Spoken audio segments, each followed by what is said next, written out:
Isaias 61:1-4. Ang Espiritu ng Panginoong Diyos ay sumasa akin, sapagkat hininang ako ng Panginoon upang ipangaral ang mabuting balita sa inaapi.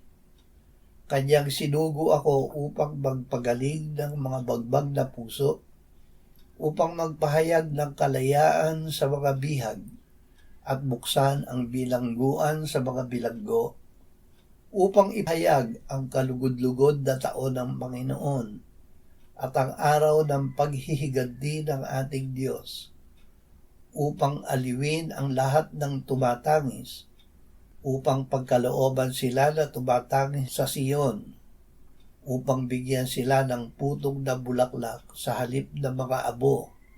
Sa halip na pagtangis ay langis ng kagalakan, sa halip na lupaypay na diwa ay damit ng kapurihan, upang sila'y batawag na mga punong kahoy ng katuwiran, ang pananim ng Panginoon, upang siya'y bigyan ng kaluwalhatian.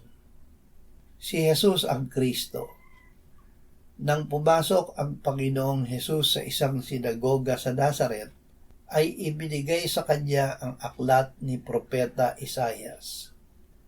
Binasa niya ang bahagi kung saan nasusulat, "Ang Espiritu ng Panginoon ay nasa akin, sapagkat ako'y hinirang niya upang ipangaral ang magandang balita sa mga dukha. Ako'y sinugo niya upang ipahayag ang paglaya sa mga bihag, at ang muling pagkakaroon ng paningin sa mga bulag, upang palayain ang mga naaapi, upang ipahayag ang taon ng biyaya mula sa Panginoon." At sinabi niya sa kanila, "Ngayoy naganap ang kasulatang ito sa inyong pandinig."